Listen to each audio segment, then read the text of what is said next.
أهلا بيكم. النهاردة هنعمل بسكوت التمر أو معمول التمر، حاجة كده من النواعم اللي بجد كلنا بنحبها وكمان ولادنا بيحبوها جدا. ويا سلام بقى جنب فنجان قهوة أو كوباية شاي كده الصبح، حاجة مختلفة عن الفطار بتاع كل يوم. شايفين قد إيه البسكوتة ناعمة وجميلة وطرية، وكمان التمر بتاعي طري من جوه وبيدوب دوب مع البسكوتة. وهقولك إزاي تفضلي محافظة على النقشة بتاعته دي ويفضل معاكي البسكوت ناعم وجميل كده. أول حاجة معايا هنا كوبايتين من السمنة على زبدة، أنا عملت سمنة على زبدة، ممكن تستخدمي سمنة بس أو زبدة بس. أهم حاجة إن السمنة تكون لسه طالعة من التلاجة يعني ساقعة، والزبدة تكون بدرجة حرارة الغرفة. أنا مش هاحط السكر دلوقتي، أنا هافُك بس السمنة كده علشان هي ساقعة شوية بالمضرب بتاعي. هابتدي أفُك السمنة بس مجرد إن هي فكِّت مع بعضها كده واختلطت كويس، هانزل بكوباية من السكر البودرة، والمعيار ده مضبوط للمقدار بتاعي، وإن شاء الله هاكتب لكم كل المقادير تحت في صندوق الوصف. دلوقتي هافضل أضرب الخليط كده أو أخفقه لحد لمّا يوصل للقوام الكريمي اللي أنتم شايفينه ده، وهو كده تمام أوي ومضبوط. هابتدي أنزل بقى ببيضتين واحدة واحدة كده، مش هانزل بالاتنين مرة واحدة، واحدة واحدة، وهاكمل خفق تاني لحد لمّا تندمج جوه الزبدة أو الزبدة والسكر اللي معانا. كده البيضة بتاعتي اختفت زي ما انتم شايفين كده. هابتدي أنزل بالبيضة التانية، وهاستخدم هنا فانيليا اللي هي الفانيليا البودر مش الفانيليا السايلة علشان ما تبوظش طعم البسكوت.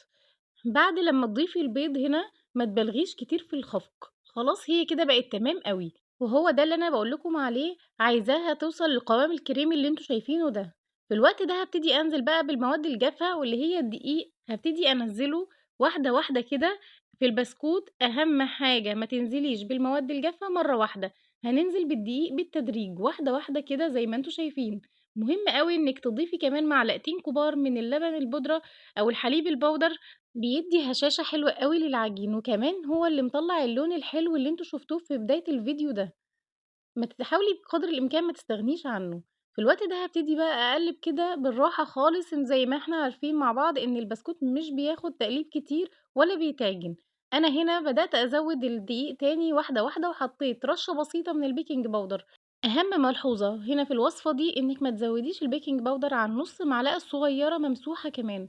ضيفة البيكنج باودر هنا بيدّي هشاشة بسيطة كده للبسكوت بتاعي وبيخلّيه خفيف، لكن لو زوّدتِ البيكنج باودر عن اللزوم طبعًا النقشة بتاعتِك مش بتفضل ثابتة كده، وشكل العجينة بيكون منعكش كده من فوق ما بيبقاش مضبوط.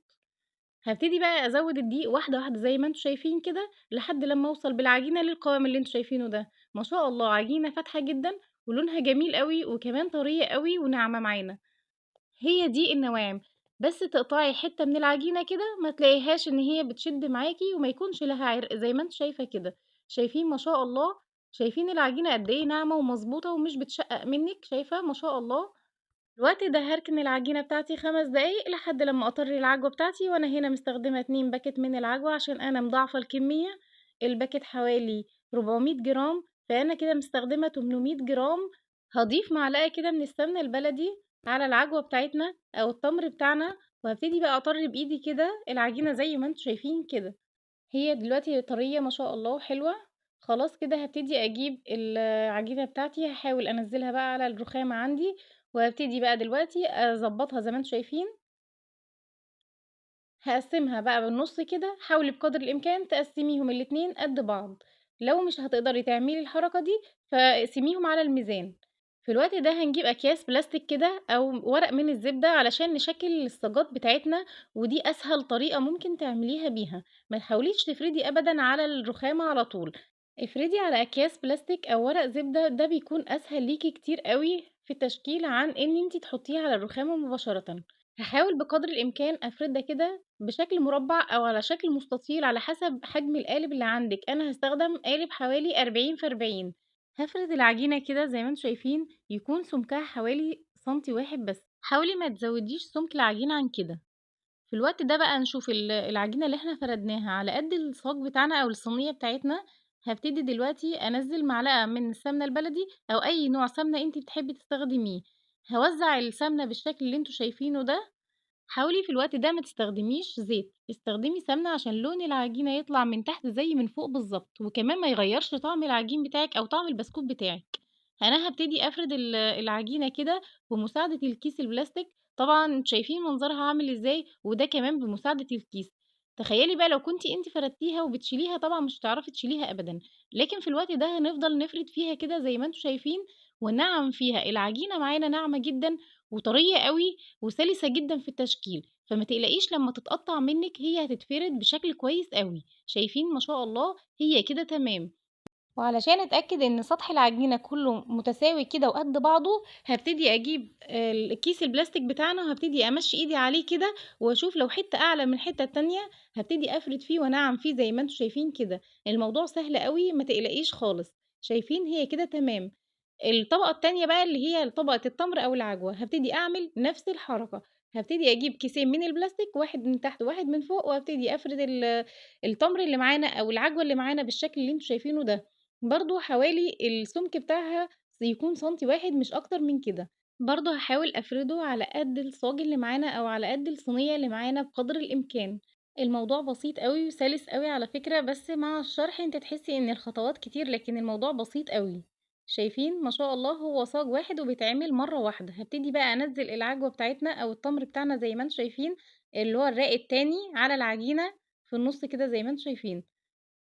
ولو في أي زيادة هنبتدي نقطّع من الزيادات اللي على الأطراف دي، ونحط في الأماكن اللي ما فيش فيها تمر، بالطريقة اللي أنتم شايفينها دي، وهنساوي بقى بقدر الإمكان كده كل سطح العجينة يكون متغطي بالتمر، هنساوي بقى بالراحة كده زي ما أنتم شايفين، بس بالراحة علشان ما تقطّعيش الرّاق اللي تحت بتاع العجين، شايفين الموضوع بسيط جدًا، جدًا وسهل أوي، أوي، يعني تقريبًا هتقومي تعمليه كل يوم.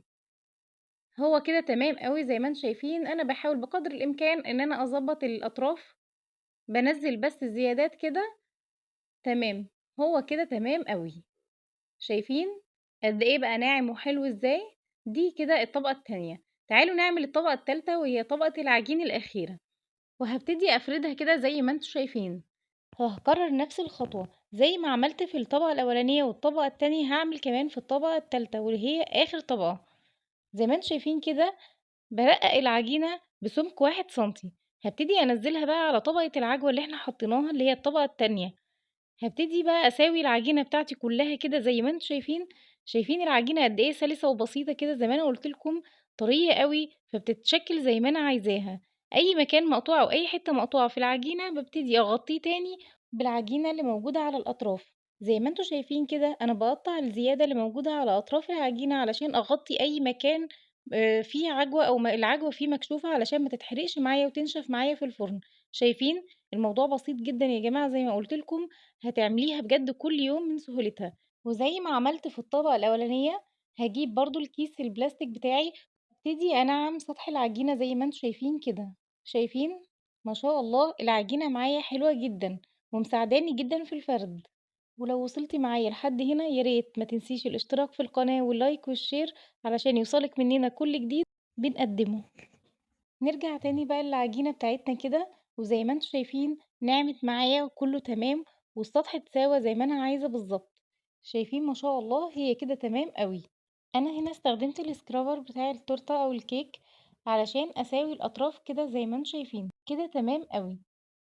في الوقت ده هابتدي أجيب شوكة أو أي حاجة كده ليها سنون زي ما انتم شايفينها كده وهابتدي أمشي على العجين خطوط بالطول بس شايفين همشي على الصاج كله بالشكل اللي انتم شايفينه ده خطوط بالطول بس مش هاخد خطوط بالعرض علشان يطلع شكل بسكوت العجوة اللي احنا عارفينه هكمل كل الصاج بنفس الشكل اللي انتم شايفينه ده شايفين ما شاء الله بجد شكله مشهي جدا يتاكل أكل كده قبل كمان ما يستوي شايفين أنا بدأت هنا أقطّع البسكوت مهم أوي إن أنتِ تقطّعي البسكوت، تعالي بقى نتكلم شوية عن التسوية، هابتدي أقطّع البسكوت كده زي ما أنتِ شايفة، وهابتدي أدخّله الفرن على درجة حرارة 180 أو 190 المهم درجة الحرارة تكون معانا فوق المتوسطة، يعني مش متوسطة ومش هادية علشان العجوة اللي معانا أو التمر اللي معانا ما ينشفش جوّه البسكوتة.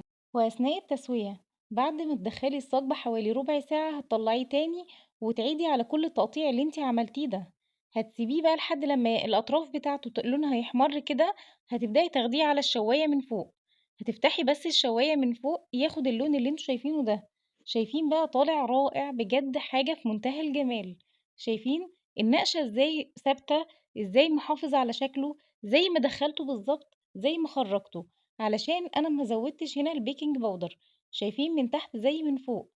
وده بسبب الحليب البودرة، الحليب البودرة هو اللي بيخلّي أو اللبن البودرة هو اللي بيخلّي اللون حلو كده وموحّد معانا زي ما أنتم شايفين كده، ما شاء الله حاجة في منتهى الجمال، اللون رائع بجد مش محتاج كلام، وكمان شايفين نعومية البسكوتة عاملة إزاي طالعة مضبوطة أوي وناعمة جدًا، أنا هاقطع معاكم دلوقتي البسكوتة وهتشوفوا قد إيه البسكوتة ناعمة، شايفين؟